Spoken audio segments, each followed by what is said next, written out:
menginginkan keselamatan dalam kehidupan kita. Sampai kapan Islam harus kita jaga dalam kehidupan kita? Hatta ya'tiyakal yakin, sampai kita dipanggil oleh Allah Subhanahu wa taala. Allah memperingatkan kepada kita, wala tamutunna illa wa antum muslimun. Jangan sampai kamu meninggalkan kehidupan ini, artinya kamu mati, kecuali kamu dalam kondisi membawa Islam. Itulah salah satu keistimewaan di bulan Dzulhijjah.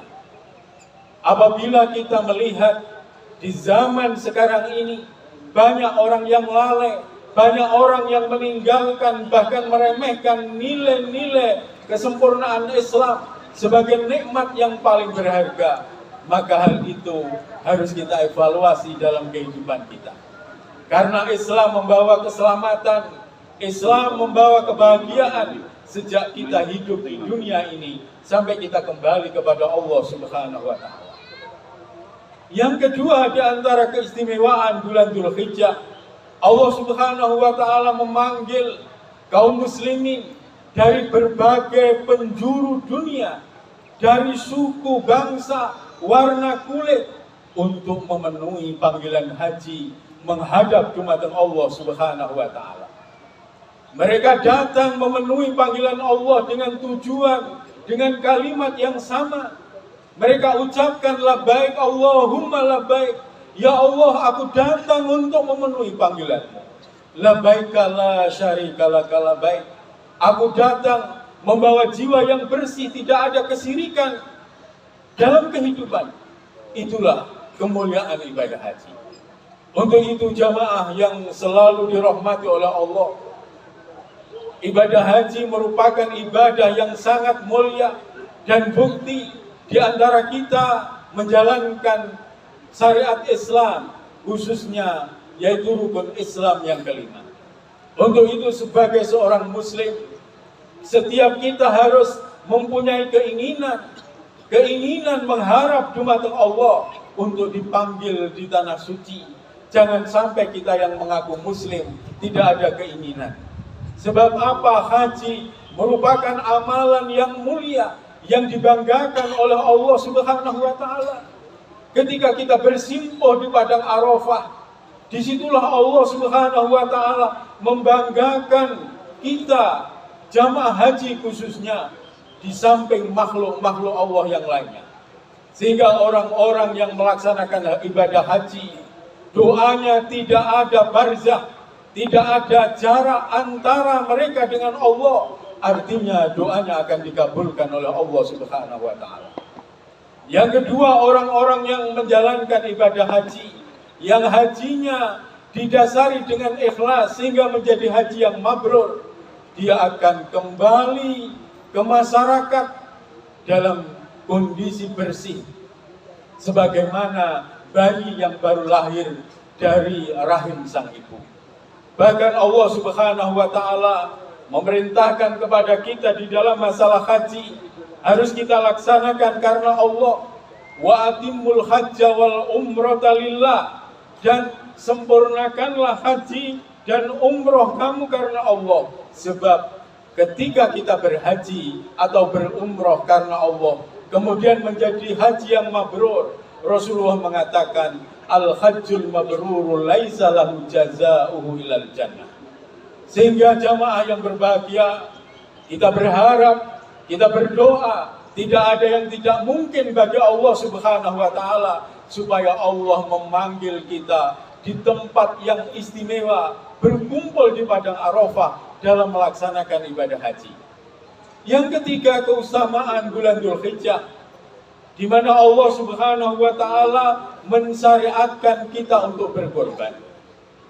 Apabila kita tidak dipanggil oleh Allah Subhanahu wa taala melaksanakan ibadah haji ke tanah suci, di tanggal 9 Dzulhijjah kita puasa Arafah, karena itu hari yang istimewa, dan di tanggal 10 Dzulhijjah kita berkorban dalam rangka melaksanakan perintah Allah Subhanahu wa taala. Berkorban dalam rangka membuktikan kita orang-orang yang bertakwa kepada Allah Subhanahu wa Ta'ala, berkorban dalam rangka menjalankan keikhlasan di dalam hati kita. Untuk itu saking pentingnya masalah korban, para ulama mengatakan bahasanya korban bagi orang-orang yang mampu, yang punya kelebihan, diwajibkan untuk mereka. Dan bagi sebagian orang yang mungkin biasa-biasa, disunnahkan atau sunnah muakkadah, itu menunjukkan bahasanya ibadah korban merupakan ibadah yang penting dalam kehidupan kita. Paling tidak ibadah korban kita itu bukti syukur kita kepada Allah Subhanahu wa Ta'ala. Allah Subhanahu wa Ta'ala berfirman, "Inna a'tainakal kautsar." Sesungguhnya Allah telah memberikan kebaikan atau kenikmatan kepada kamu Muhammad dan kepada umatmu nikmat-nikmat yang serba banyak. Fasholli li rabbika wanhar, maka sholatlah untuk Tuhanmu dan juga berkorbanlah. Melalui ayat ini jelas sekali bahasanya korban merupakan bukti syukur kita kepada Allah Subhanahu wa Ta'ala. Dan ketika kita berkorban dengan niat bersyukur terhadap nikmat-nikmatipun Allah, insya Allah wasilah korban ini Allah akan melipat gandakan pahala, juga Allah akan memberikan ganti yang lebih banyak daripada apa yang kita keluarkan. Sesuai yang disampaikan Allah dalam Al-Quran, ketika kita bersyukur la'azidanakum, Allah akan menambah nikmat-nikmatnya. Bahkan di salah satu ayat Allah Subhanahu wa Ta'ala menyatakan, jika kalau kita bersyukur kepada Allah, insya Allah dari syukur itulah Allah Subhanahu wa Ta'ala akan menjauhkan kita dari berbagai macam musibah, termasuk penyakit, termasuk bencana. Dengan tegas Allah menyampaikan, ma yaf'alullahu bi'adzabikum in syakartum wa amantum. Tidak akan Allah itu mengazab, memberikan bencana kepada kamu sekalian, memberikan ujian yang berat, in syakartum wa amantum, jika kamu selalu bersyukur dan selalu beriman kepada Allah Subhanahu wa Ta'ala. Untuk itu jamaah yang selalu dirahmati oleh Allah, sekali lagi ibadah korban merupakan ibadah yang mulia. Dijelaskan di salah satu hadis bahwa apa yang kita persembahkan kepada Allah yang terbaik, yang tidak ada cacat, tidak ada usia yang lebih tua atau penyakitan, itu nanti dagingnya akan kembali kepada kita menjadi pahala yang besar. Tulang-tulang yang sudah dicacah-cacah, bahkan bulu daripada hewan yang kita korbankan akan menjadi pahala mengantarkan kita ke surga Allah Azza wa Jalla. Allahu Akbar, Allahu Akbar, Allahu Akbar walillahil hamd. Di sisi lain jamaah yang berbahagia, ibadah korban merupakan ibadah di mana kita mengikuti jejak manusia mulia di sisi Allah yang sebagai gurunya para nabi, sebagai panutan kaum muslimin seluruh dunia, dan beliau dijuluki Khalilullah.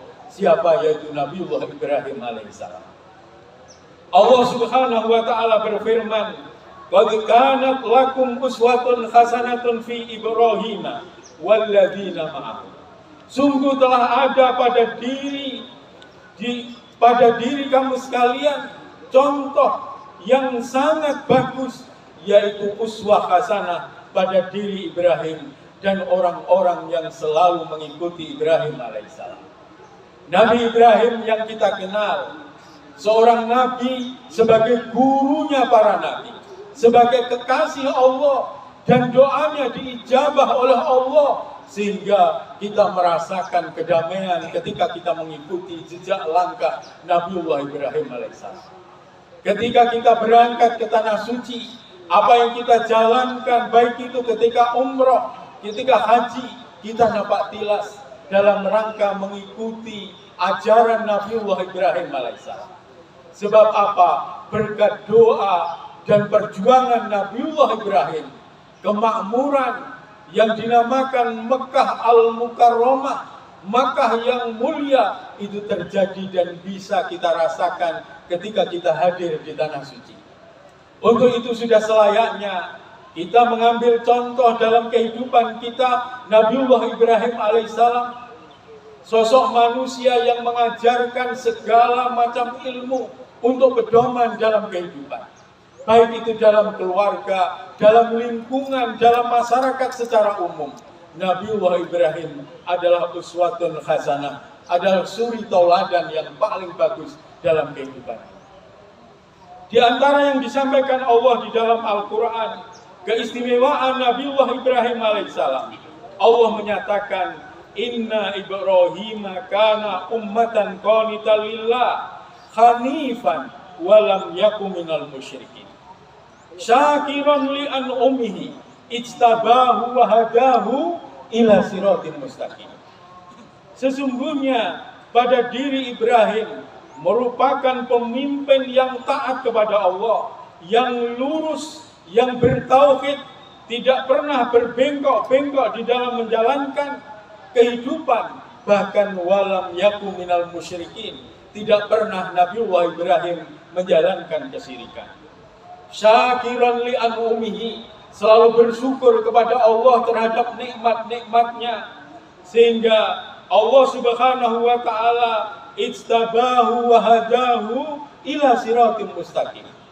Allah memilih sebagai manusia terbaik, sebagai kekasihnya, dan memberikan petunjuk menuju jalan yang lurus.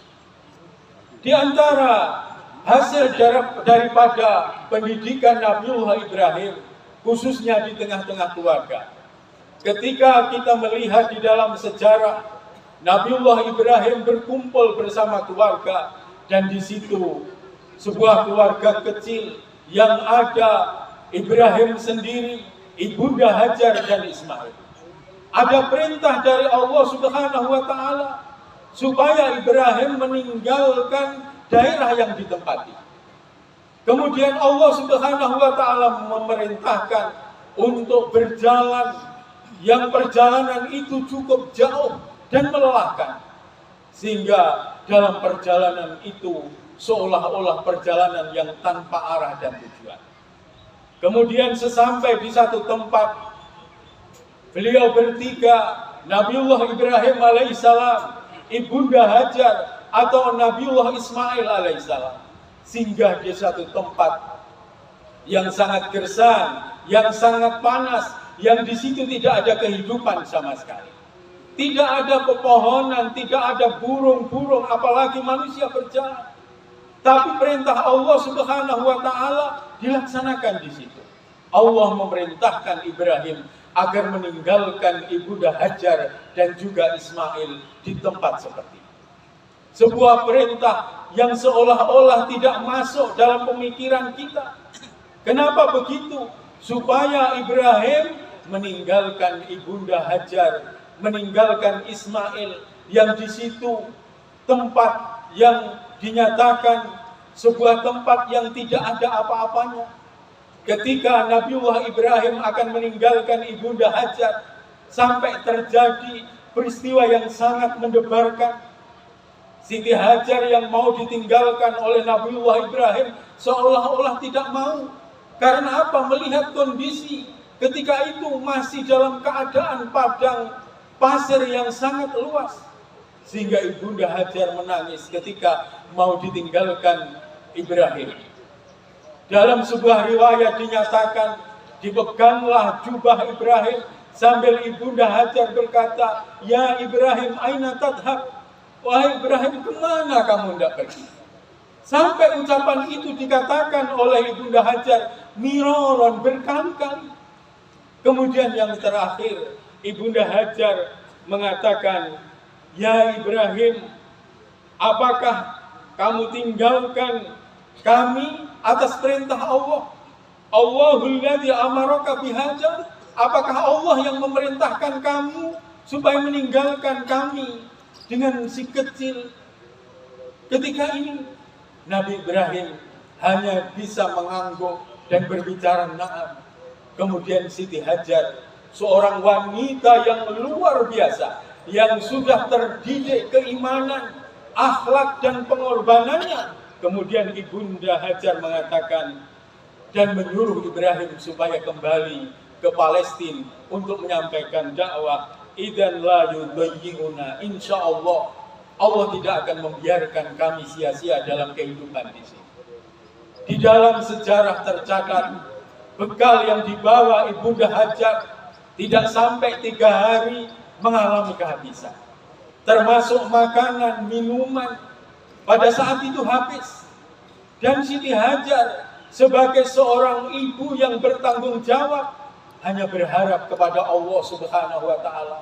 Kemudian ketika Ismail menangis, ketika air pada saat itu habis, Ibunda Hajar hanya bisa lari-lari dari Bukit Sofa dan Marwah dalam rangka mencari rezeki dari Allah Subhanahu wa Ta'ala. 1 kali dilalui Bukit Sofa Marwah sampai 7 kali, dan itu pun Allah Subhanahu wa Ta'ala belum memberikan air pada tempat itu. Kemudian atas kehendak Allah Subhanahu wa Ta'ala, air itu memancar di samping hentakan kaki Nabiullah Ismail alaihissalam. Itu bukti kalau seseorang itu mengandalkan keimanan, kalau seseorang itu mau berkorban karena Allah Subhanahu wa Ta'ala, Allah akan memberikan pertolongan dalam kehidupannya. Sehingga ketika air memancar, rasa bahagia dari Ibunda Hajar ada.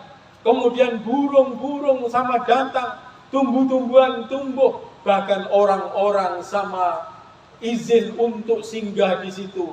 Dan disitulah doa Nabiullah Ibrahim, sebuah tempat yang tadinya gersang, sebuah tempat yang tadinya tandus, yang tidak ada kehidupan, yang sekarang merupakan dambaan kaum muslimin untuk dihadiri, yaitu kota Mekah Al-Mukarramah.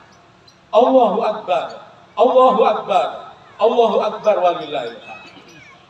Dalam pelajaran yang bisa kita petik di sini, bahasanya Nabiullah Ibrahim memberikan pelajaran kepada keluarga tentang keimanan kepada Allah Subhanahu wa Ta'ala, tentang akhlak, tentang kesabaran, dan ini yang kita butuhkan dalam kehidupan sekarang. Karena keimanan Allah Subhanahu wa Ta'ala memberikan ketenangan dalam kehidupan seseorang. Karena keimanan Allah Subhanahu wa Ta'ala memberikan kekuatan dalam kehidupan. Sesuatu yang tidak mungkin menjadi mungkin, tentunya atas kehendak Allah Azza wa Jalla. Dan ini pelajaran bagi kita, khususnya kepada ibu-ibu. Hendaklah kita menyontoh Ibunda Hajar ketika ditinggal oleh Nabiullah Ibrahim alaihissalam. Kuatkan keimanan, terutama di zaman kita sekarang ini. Sekarang ini jamaah yang selalu dirahmati oleh Allah, orang-orang banyak melepaskan keimanan, menanggalkan keimanan, sehingga mereka tidak sanggup menghadapi kehidupan yang selalu berubah-ubah. Dia tidak sanggup menghadapi ujian, padahal ujian yang dihadapi jauh lebih berat daripada ujian Ibunda Hajar alaihi salam ketika ditinggal oleh Nabi Ibrahim. Untuk itu, keimanan yang tertanam dalam lubuk hati kita akan menghadirkan ketenangan. Allah yang menyatakan di dalam Al-Quran, alladzina amanu wa lam yalbisu imanahum bidzulmin ulaika lahumul amnu wa hum muhtadun.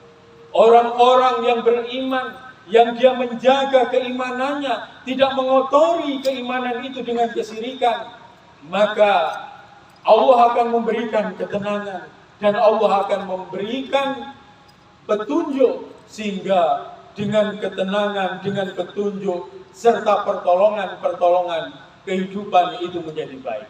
Sekarang ini jamaah yang berbahagia, banyak orang yang mengalami gangguan jiwa, stres karena menghadapi kehidupan yang tidak menentu. Untuk itu, kalau kita kembali kepada ajaran Nabiullah Ibrahim alaihissalam, tentunya hal ini bisa kita terapkan dengan kita menjaga keimanan kita. Insya Allah, Allah akan memberikan kehidupan kita yang jauh lebih baik. Yang kedua, dari perjalanan Nabiullah Ibrahim alaihissalam, kita bisa mengambil sebuah pelajaran bahasanya di antara keistimewaan Nabiullah Ibrahim alaihissalam, Nabiullah Ibrahim alaihissalam sosok manusia yang rela mengorbankan seluruh yang dimiliki, bahkan yang paling dicintai karena Allah Subhanahu wa Ta'ala. Hal itu bisa kita melihat ketika Ibrahim kembali ke Mekah, melihat kondisi Siti Hajar dan juga Ismail dalam kondisi sebagai anak yang sedang lucu-lucunya berjalan ke sana kemari, sehingga Nabiullah Ibrahim alaihissalam berjalan ke sana kemari selalu membawa Ismail, anak yang paling dicintai. Bahkan dalam sejarah Ismail ikut membantu Ibrahim dalam membangun Ka'bah dan kegiatan-kegiatan yang lain. Nah, ketika itu Allah Subhanahu wa Ta'ala belum selesai memberikan ujian kepada Ibrahim. Allah Subhanahu wa Ta'ala memberikan ujian yang ujian ini sekali lagi di luar nalar manusia secara umum. Karena apa? Anak yang selalu didambakan kehadirannya. Setiap hari Nabiullah Ibrahim alaihissalam berdoa, Rabbi habli minas solihin. Ya Allah, berikanlah kami anak yang soleh untuk melanjutkan perjuangan dalam mendakwahkan tauhid. Tapi setelah anak ini beranjak menjadi anak yang lucu-lucunya, yang paling disenangi oleh orang tua, turun perintah supaya Ibrahim menyembelih anaknya.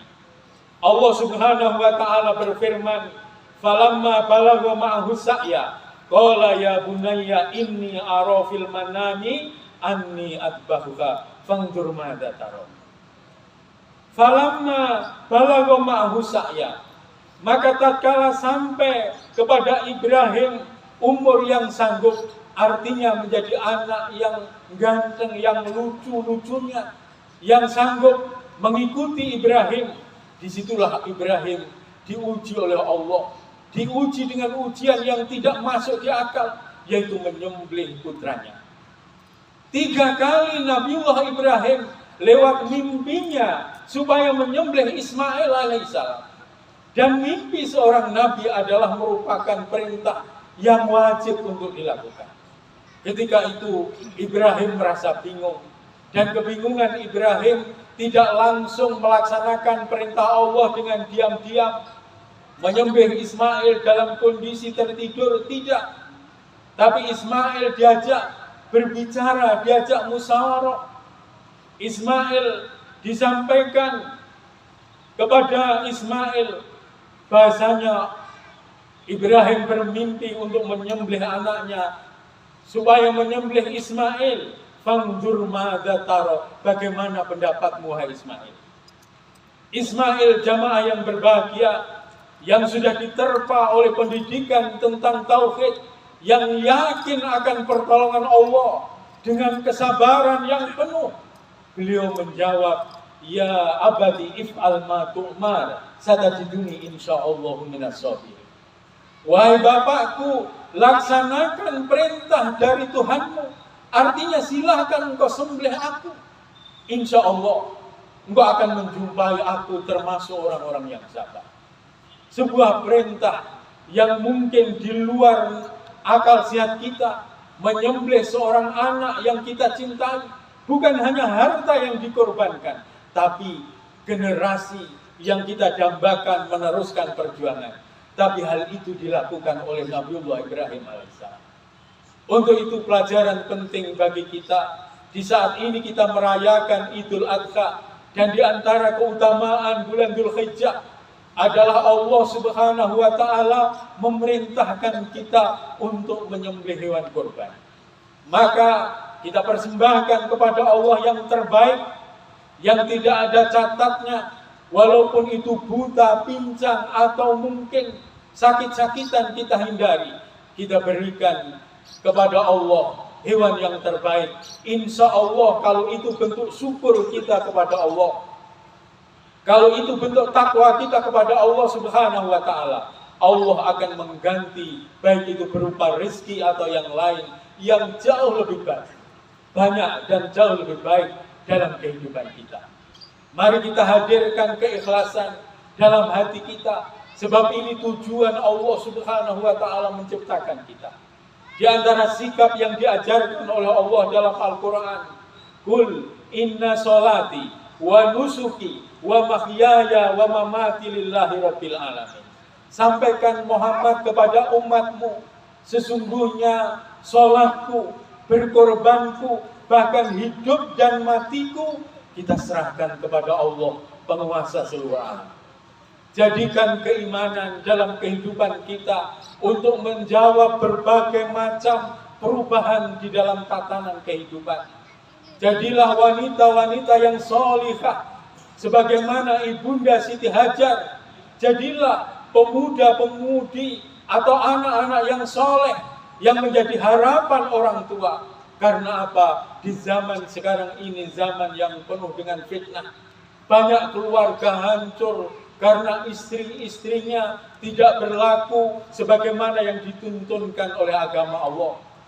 Sebagaimana yang kita ketahui, perselingkuhan dan lain sebagainya, sampai perceraian terjadi di mana-mana.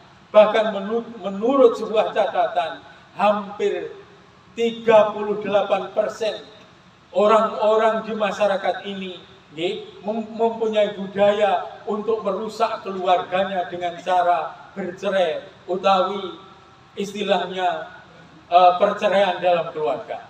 Untuk itu, perjalanan Ibunda Siti Hajar jadikan pedoman dalam kehidupan kita. Atau untuk anak-anak muda, jadilah Ismail pada zaman sekarang ini dengan banjirnya kemaksiatan, narkoba, free sex, atau kemaksiatan yang lain. Ini menghancurkan kehidupan generasi muda. Tapi mari kita kembali kepada ajaran yang benar yang diajarkan oleh Nabiullah Ibrahim alaihissalam, mendidik putranya sehingga menjadi anak yang soleh, menjadi anak yang rela berkorban karena Allah Subhanahu wa Ta'ala. Allahu Akbar, Allahu Akbar, Allahu Akbar walillahil hamd. Akhirnya marilah kita berharap kepada Allah Subhanahu wa Ta'ala, mudah-mudahan dalam kehidupan kita selalu diberikan kekokohan iman, ketakwaan kepada Allah Subhanahu wa Ta'ala, yang akhirnya dengan takwa tersebut Allah Subhanahu wa Ta'ala memberikan kemudahan-kemudahan dalam kehidupan kita. Dengan ketakwaan yang kita miliki, mudah-mudahan Allah Subhanahu wa Ta'ala mempertemukan kita semua di dalam surganya sebagaimana yang dijanjikan oleh Allah. Allah Subhanahu wa Ta'ala membuat surga seluas langit dan bumi, uiddat lil muttaqin, dijanjikan untuk orang-orang yang bertakwa. Maka kita pastikan di dalam kita menjalankan ibadah, keikhlasan kita kepada Allah, kita ikuti jejak yang diajarkan oleh Rasulullah SAW, dan mudah-mudahan dari semua itu membentuk diri kita menjadi orang yang bertakwa, dan akhirnya kita dipertemukan oleh Allah di surganya kelak ketika kita kembali kepada Allah Subhanahu wa Ta'ala.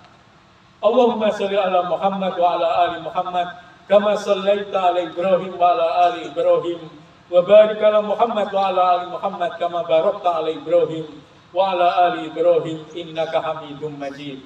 Allahumma ighfir lil muslimina wal muslimat wal mu'minina wal mu'minat al ahya'i minhum wal amwat. Allahumma arinal haqqa haqqa warzuqna tiba'ah wa arinal batila batila warzuqna ijtinabah. Allahumma izzal islam wal muslimin wa ahlikil kafaratal musyrikin. Rabbana la tuzigh qulubana ba'da idh hadaitana wa hab lana min ladunka rahmah innaka antal wahhab. Rabbana atina fid dunya hasanah wa fil akhirati hasanah wa qina adzabannar. Wa akhiru da'wana alhamdulillahi rabbil alamin wa sallallahu ala nabiyyina Muhammadin. Assalamualaikum warahmatullahi wabarakatuh.